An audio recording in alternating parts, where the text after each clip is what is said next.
ನಮಸ್ತೆ ಸ್ಟೂಡೆಂಟ್ಸ್. ನಾನು ಇವತ್ತು ಇನ್ಕಮ್ ಟ್ಯಾಕ್ಸ್ ಅಲ್ಲಿ ನಿಮ್ಗೆ income from house property related problem section C ಅಲ್ಲಿ ಕೇಳ್ತಾರೆ. ನಿಮ್ಗೆ 14 ಮಾರ್ಕ್ಸ್ ಇಲ್ಲ ಅಂದ್ರೆ 12 ಮಾರ್ಕ್ಸ್ ಗೆ ಅದರದ್ದು ಡಿಸ್ಕಸ್ ಮಾಡ್ತಾ ಇದ್ದೀನಿ. ಸೊ ಫಸ್ಟ್ ಪ್ರಾಬ್ಲಮ್ ಮಾಡಕ್ಕಿಂತ ಮುಂಚೆ ಯಾವ್ದಕ್ಕೆ ಪ್ರಾಬ್ಲಮ್ ಮಾಡ್ಬೇಕು, ಯಾವ ಕ್ರೈಟೀರಿಯಾಸ್ಗೆ ಪ್ರಾಬ್ಲಮ್ ಮಾಡ್ಬೇಕು ಅನ್ನೋದನ್ನ ತಿಳ್ಕೋಣ. LOP for business, let out property for business ಅಂತ ಏನಾರ ಕ್ವೆಶನ್ ಅಲ್ಲಿ ಕೊಟ್ಟಿತ್ತು ಅಂದ್ರೆ ಪ್ರಾಬ್ಲಮ್ ಮಾಡ್ಬೇಕು. Let out property for residence ಅಂದ್ರೂ ಕೂಡ ಪ್ರಾಬ್ಲಮ್ ಮಾಡ್ತೀರಾ. SOP for business, what is SOP ಅಂದ್ರೆ ಸೆಲ್ಫ್ ಆಕ್ಯುಪೈಡ್ ಪ್ರಾಪರ್ಟಿ ಅಂತ ಕರೀತಾರೆ. ಬಿಸ್ನೆಸ್ ಆದ್ರೆ ಮಾಡೋಗಿಲ್ಲ, ಇಂಟು ಮಾರ್ಕ್ ಹಾಕಿದೀನಿ. ಸೊ SOP ಫಾರ್ ರೆಸಿಡೆನ್ಸ್ ಅಂತ ಕೊಟ್ಟಿತ್ತು ಅಂತಂದ್ರೆ ಮಾಡ್ಬೇಕು. ಸೊ 4 ಸಿಚುಯೇಷನ್ ಅಲ್ಲಿ ನಾವು ಫಸ್ಟ್ 2 ಅಂದ್ರೆ ಲೆಟ್ ಔಟ್ ಫಾರ್ ಬಿಸ್ನೆಸ್ ಮಾಡ್ತೀವಿ, ರೆಸಿಡೆಂಟ್ ಮಾಡ್ತೀವಿ. ಸೆಲ್ಫ್ ಆಕ್ಯುಪೈಡ್ ಫಾರ್ ಬಿಸ್ನೆಸ್ ಮಾಡಲ್ಲ, ಸೆಲ್ಫ್ ಆಕ್ಯುಪೈಡ್ ಫಾರ್ ರೆಸಿಡೆನ್ಸ್ ಮಾಡ್ತೀವಿ. ಸೊ ಕ್ವೆಶನ್ ನೋಡ್ಕೋಣ, ಇದರಲ್ಲಿ ಎಲ್ಲದೂ ಕೂಡ ಕವರ್ ಆಗಿದೆ. So from the following particular of house property of Shri Rishikesh resident compute is income from house property for the assessment year ಅಂತ ಕೇಳಿದ್ದಾರೆ. So 4 house property ಅಂತ ಕೊಟ್ಟಿದ್ದಾರೆ. So municipal value, annual value, local taxes paid, repair charges, insurance premium, interest on loan for construction, unrealised rent, vacancy period ಅಂತೆಲ್ಲ ಕೊಟ್ಟಿದ್ದಾರೆ. ಇದನ್ನ problem ಮಾಡ್ತಾ ನಿಮ್ಗೆ explain ಮಾಡ್ಕೊತಾ ಹೋಗ್ತೀನಿ. House 1 and 2 are self occupied. House 1 and 2 are what? Self occupied. So self occupied first ಮತ್ತೆ second one house self occupied. ಅಲ್ಲಿ ನಿಮ್ಗೆ ಬಿಸ್ನೆಸ್ ಅಂತ ಎಲ್ಲ ಏನು ಕೊಟ್ಟಿಲ್ಲ, ಸೊ ರೆಸಿಡೆಂಟ್ ಅಂತ ಕೊಟ್ಟಿದ್ದಾರೆ, ಮಾಡ್ತೀವಿ. House 3 is let out for residence, ಇದಕ್ಕೂ ಮಾಡ್ತೀವಿ. And house 4 is let out for business ಅಂತ ಕೊಟ್ಟಿದ್ದಾರೆ. ಲೆಟ್ ಔಟ್ ಪ್ರಾಪರ್ಟಿ ಬಿಸ್ನೆಸ್ಗೂ ಮಾಡ್ತೀವಿ, ರೆಸಿಡೆನ್ಸ್ಗೂ ಕೂಡ ಮಾಡ್ತೀವಿ. ಸೊ ಇವಾಗ ನಾವು ಫಸ್ಟ್ ಲೆಟ್ ಔಟ್ ಪ್ರಾಪರ್ಟಿಗೆ ಮಾಡೋಣ, ಅದಾದ್ಮೇಲೆ ಸೆಲ್ಫ್ ಆಕ್ಯುಪೈಡ್ ಗೆ ಮಾಡೋಣ. ಲೆಟ್ ಔಟ್ ಪ್ರಾಪರ್ಟಿ ಫಸ್ಟ್ ಅರ್ಥ ಮಾಡ್ಕೊಂಡ್ಬಿಡೋಣ. ಸೊ ಇಲ್ಲಿ ನೋಡಿ, ಸೊ ನಿಮ್ಮ ಹತ್ರನೂ ಈ ಕಾಪಿ ಆಫ್ ಕ್ವೆಶನ್ ಇರಬೇಕು, ಅವಾಗಲೇ ಮಾಡ್ಲಿಕ್ಕೆ ಈಸಿ ಆಗುತ್ತೆ. So computation of taxable income from let out property ಅಂತ ಕೊಟ್ಟಿದೀವಿ. ಅಸೆಸಿ ರಿಷಿಕೇಶ್ ಅಂತ ಬರ್ಕೊಂಡಿದೀನಿ.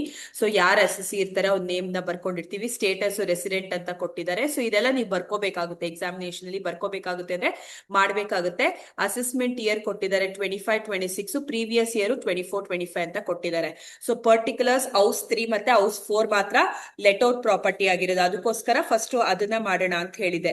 ಸೊ ಇಲ್ಲಿ ನೋಡಿ, first FRV or MRV whichever is higher, fair rental value or municipal rental value ಅಂತ ಕೊಟ್ಟಿದ್ದಾರೆ. Whichever is higher. So ಅವರು ಕೊಟ್ಟಿರೋದು municipal rental value ಕೊಟ್ಟಿದ್ದಾರೆ. ಎಷ್ಟು ಕೊಟ್ಟಿದ್ದಾರೆ ಮುನ್ಸಿಪಲ್ ರೆಂಟಲ್ ವ್ಯಾಲ್ಯೂ?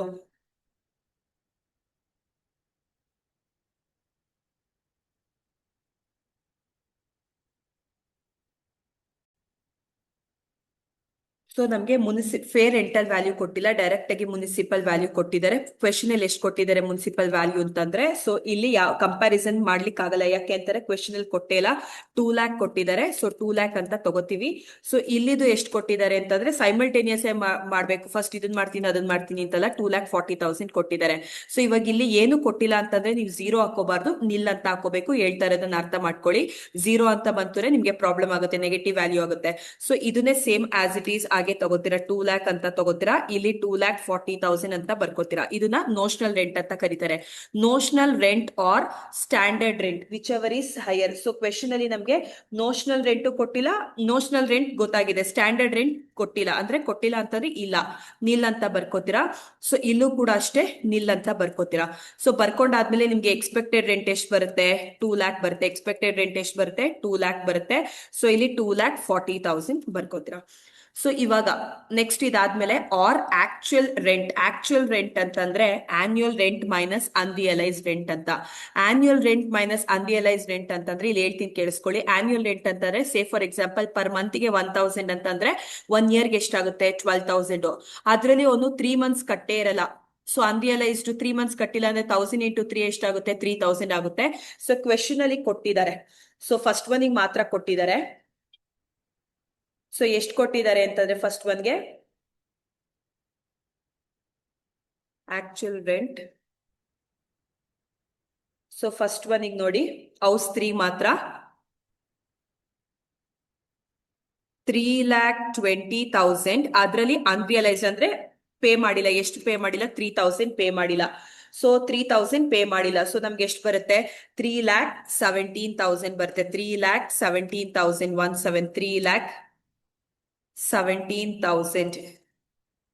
3,17,000. ಸೆಕೆಂಡ್ ಒನ್ಗೆ ಕೊಟ್ಟಿಲ್ಲ. ಸೆಕೆಂಡ್ ಒನ್ ಅಲ್ಲಿ ಆಕ್ಚುಯಲ್ ರೆಂಟ್ ಇದೆ. ಎಷ್ಟಿದೆ ಆಕ್ಚುಯಲ್ ರೆಂಟ್? 3 lakh. ಇಲ್ಲಿ ಯಾವುದೇ ರೀತಿ ಅನ್ರಿಯಲೈಸ್ಡ್ ಅಂತ ಎಲ್ಲ ಏನು ಕೊಟ್ಟಿಲ್ಲ. So 3 lac. ಕ್ವೆಶನ್ ನಿಮ್ಮ ಹತ್ರ ಇದ್ರೆ ನೀವು ಈಸಿಯಾಗಿ ಮಾಡ್ಬೋದು. ಸೊ ಇವೆರಡರಲ್ಲಿ ಕಂಪ್ಯಾರಿಸನ್ ಮಾಡ್ತೀರಾ. ಸೊ ಇವೆರಡರಲ್ಲಿ ಕಂಪ್ಯಾರಿಸನ್ ಮಾಡಿದಾಗ expected rent or actual rent ನ ಕಂಪ್ಯಾರಿಸನ್ ಮಾಡಿದಾಗ whichever is higher. So whichever is higher ಅಂತಂದ್ರೆ ಇಲ್ಲಿ ಎಷ್ಟು ಬರುತ್ತೆ, 3,17,000 ಬರುತ್ತೆ. ಸೊ ಈ ಕಡೆ ಬಂದು 3 ಲ್ಯಾಕ್ ಬರುತ್ತೆ. ಸರಿನಾ. ಸೊ ಇದಾದ್ಮೇಲೆ ವೇಕೆನ್ಸಿ ಪೀರಿಯಡ್ ಫಸ್ಟ್ ಒನ್ಗೆ 80,000 ಇದೆ. ಸೊ 80,000 ಹೇಗೆ ಮಾಡೋದು ಅಂತಂದ್ರೆ annual rent 3 lac 3,20,000 divided by 12 into 3 months into 3 months. So ನಮ್ಗೆ 80,000 ರೌಂಡ್ ಆಫ್ ಮಾಡ್ಕೊಂಡಿದೀವಿ. 80,000 ಬರುತ್ತೆ. ಸೆಕೆಂಡ್ ಒನ್ಗೆ ಕೊಟ್ಟಿಲ್ಲ, ನಿಲ್ ಅಂತ ಬರ್ಕೋತೀವಿ. ಸೊ ಇವಾಗ ಮಾಡ್ತು ಅಂದ್ರೆ GAV 2,37,000. ಸೊ ಇದು ಬಂದು 3 lac.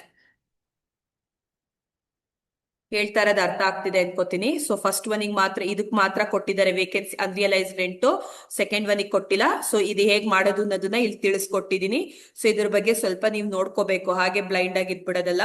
So municipal tax or local tax paid by assessee first ಒನ್ಗೆ ಮಾತ್ರ ಲೈಕ್ 40,000 ಇದೆ. ಸೆಕೆಂಡ್ ಒನ್ಗೆ ಏನಂತ ಕೊಟ್ಟಿದ್ದಾರೆ ಅಂದ್ರೆ ಪೇಡ್ ಬೈ ಟೆನೆಂಟ್ ಅಂತ ಕೊಟ್ಟಿದ್ದಾರೆ. ಪೇಡ್ ಇಲ್ಲಿ ಹಾಗೆ ಬರಿತೀನಿ ನೋಡಿ, ಪೇಡ್ ಬೈ ಟೆನೆಂಟ್ ಅಂತ ಇದ್ರೆ ತಗೊಳಂಗಿಲ್ಲ. ಸರಿನಾ. ಸೊ ಹಾಗೆ ಬರ್ಕೋತೀರಾ. ಸೊ ಇದನ್ನ ಮೈನಸ್ ಮಾಡಿ ತಗೋಬೇಕಾಗುತ್ತೆ. ಇದನ್ನ ಬೇಕಂದ್ರೆ ನಿಮ್ಗೆ ಈಸಿ ರೆಕಗ್ನಿಷನ್ಗೆ ಬ್ರಾಕೆಟ್ ಅಲ್ಲಿ ತಗೊಳ್ಳಿ, ಇಲ್ಲ ಅಂತಾರೆ ಲೆಸ್ ಅಂತ ಇಲ್ಲಿ ಮೆನ್ಷನ್ ಮಾಡಿದೀನಿ ಅಲ್ವಾ. ಸೊ ಅದಿದ್ರು ತೊಂದ್ರೆ ಇಲ್ಲ.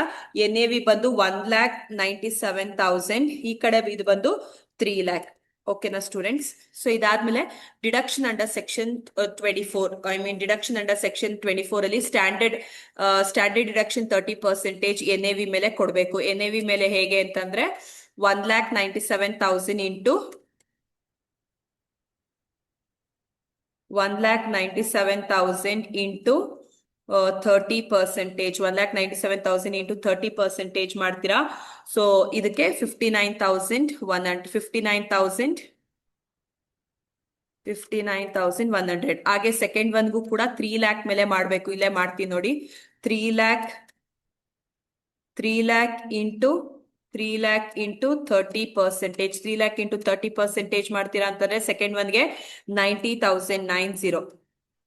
ಸೊ ಇದಾದ್ಮೇಲೆ ಇಂಟ್ರೆಸ್ಟ್ ಆನ್ ಲೋನ್ ಅಲ್ಲಿ ಇಲ್ಲಿ ಯಾವುದೇ ರೀತಿ ಲಿಮಿಟ್ ಇಲ್ಲ, ನೋ ಲಿಮಿಟ್ ಅಂತ ಬೇಕಾದ್ರೆ ಬರಿತೀನಿ. ಯಾಕಂದ್ರೆ ನೆಕ್ಸ್ಟ್ ಒನ್ಗೆ ಲಿಮಿಟ್ ಇದೆ, ಅದಕ್ಕೋಸ್ಕರ ನೋ ಲಿಮಿಟ್ ಅಂತ ಬರಿತೀನಿ.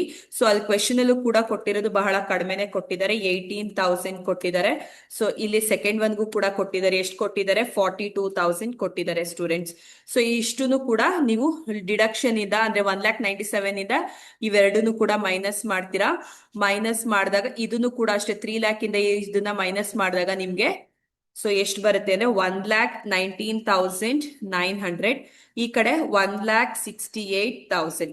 ಸೊ ಇನ್ಕಮ್ ಫ್ರಮ್ LOP ಅಂದ್ರೆ ಲೆಟ್ ಔಟ್ ಪ್ರಾಪರ್ಟಿ. ಸೊ ಇಷ್ಟು ನಿಮ್ಗೆ ಸೆಕ್ಷನ್ ಬಿ ಅಲ್ಲೂ ಕೂಡ ಇಷ್ಟು ಕೇಳಿಲ್ಲ ಅಂತಾರೆ, ಸ್ವಲ್ಪನಾದ್ರೂ ಕೇಳ್ತಾರೆ. ನೋಡಿ FRV ಆರ್ MRV ಕೊಟ್ಟಿಲ್ಲ ಅಂದ್ರೆ ನಿಲ್ ನೋಷನಲ್ ರೆಂಟ್ ಆಗುತ್ತೆ. Notional rent or standard rent whichever is lower, expected rent or actual rent ಮಾಡ್ಬೇಕಾದ್ರೆ annual rent minus unrealised. First ಒನ್ಗೆ ಮಾತ್ರ ಅನ್ರಿಯಲೈಸ್ಡ್ ಕೊಟ್ಟಿದ್ದಾರೆ, ಸೆಕೆಂಡ್ ಒನ್ಗೆ ಕೊಟ್ಟಿಲ್ಲ.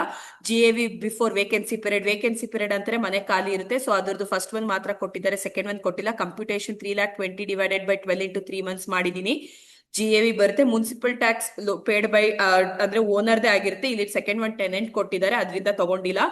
NAV ಬರುತ್ತೆ. ಡಿಡಕ್ಷನ್ಸ್ ಕೊಡ್ತೀರಾ, ಸ್ಟ್ಯಾಂಡರ್ಡ್ ಡಿಡಕ್ಷನ್ 30%. ಇಂಟ್ರೆಸ್ಟ್ ಆನ್ ಲೋನ್ಗೆ ನೋ ಲಿಮಿಟ್, ಯಾವುದೇ ರೀತಿ ಲಿಮಿಟ್ ಇಲ್ಲ. ಸೊ ನೀವು ಮೈನಸ್ ಮಾಡ್ತೀರಾ ಅಂತಾರೆ. ಟ್ಯಾಕ್ಸಬಲ್ ಇನ್ಕಮ್ ಫ್ರಮ್ LOP ಬರುತ್ತೆ.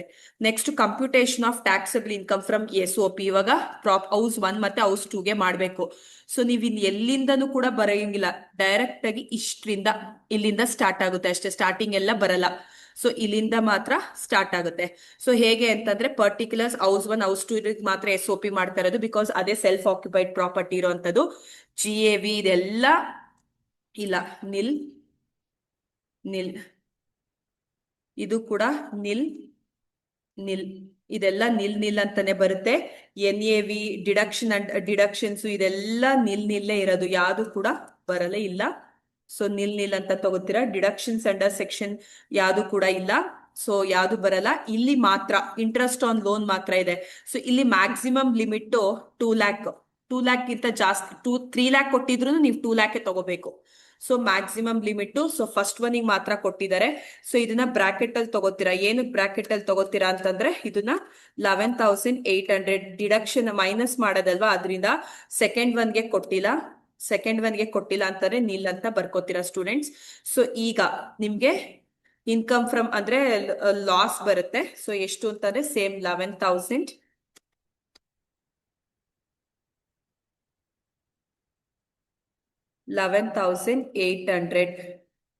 ಸೊ ಈ ಕಡೆ ನೆಕ್ಸ್ಟ್ ಒನ್ ನಿಲ್. ಸೊ ಇದಾದ್ಮೇಲೆ ನೆಕ್ಸ್ಟ್ ಇಷ್ಟೇ ನೀವು ಮಾಡ್ಬೇಕಾಗಿರೋದು. ಲಾಸ್ಟ್ ಒನ್ ಇಷ್ಟೇ ನಿಮ್ಗೆ ಕೊಟ್ಟಿರೋಂಥ ಸೆಲ್ಫ್ ಆಕ್ಯುಪೈಡ್ಗೆ. ಸೊ ಇವಾಗ ನೆಕ್ಸ್ಟ್ ನೀವು ಮಾಡ್ಬೇಕಾಗಿರೋದು like taxable income from house property. First one SOP ಕೊಟ್ಟಿದ್ದಾರೆ. SOP ಮಾಡಿದಿರಲ್ಲ, ಇವಾಗ ತಾನೇ ಮಾಡಿದ್ರಲ್ಲ, 11,800. ಸೆಕೆಂಡ್ ಒನ್ಗೆ ನಿಲ್ ಅಂತ ಇದೆ. ಥರ್ಡ್ ಒನ್ಗೆ LOPಗೆ ಅಲ್ಲಿ ಪ್ರೀವಿಯಸ್ ಮಾಡಿದ್ರಲ್ಲ 1,19,900. ಸೊ ಅದಾದ್ಮೇಲೆ 1,68,000. ಸೊ ಇವಾಗ ಇದನ್ನ ಟೋಟಲ್ ಮಾಡ್ತೀರಾ. 2,76,100. ಸೊ ಇಷ್ಟು taxable taxable income from house property total ಮಾಡ್ಬೇಕಾಗಿರೋಂಥದ್ದು. ಐ ಹೋಪ್ ನಿಮ್ಗೆ ಅರ್ಥ ಆಗಿದೆ ಅನ್ಕೊಂತೀನಿ ಸ್ಟೂಡೆಂಟ್. ಸೆಕ್ಷನ್ ಬಿಲಿ ಇದ್ರದ್ದು ಹಾಫ್ ಪಾರ್ಟ್ ಕೇಳಿರ್ತಾರೆ. ಸೊ ಇದನ್ನ ಕ್ಲೀನ್ ಆಗಿ ನೋಡ್ಕೊಂಡು ವಿಡಿಯೋಸ್ನ ಸ್ಟೆಪ್ ಬೈ ಸ್ಟೆಪ್ ಅರ್ಥ ಮಾಡ್ಕೊಂಡು ಮಾಡಿ. ಇದು ಕ್ವೆಶನ್ ಪೇಪರ್ ಪ್ರಾಬ್ಲಮ್ ಕೂಡ. ಸೊ ಇನ್ನ ನನ್ನ ವಿಡಿಯೋಸ್ಗೆ ನನ್ನ ಚಾನೆಲ್ ನ ನೋಡ್ತಾ ಇರಿ. ಬರೀ ಇನ್ಕಮ್ ಟ್ಯಾಕ್ಸ್ ಅಂತಾನೆಲ್ಲ ಫಿನಾನ್ಷಿಯಲ್ ಮ್ಯಾನೇಜ್ಮೆಂಟ್ ಎಲ್ಲದೂ ಕೂಡ ಹಾಕ್ತೀನಿ. Thank you students.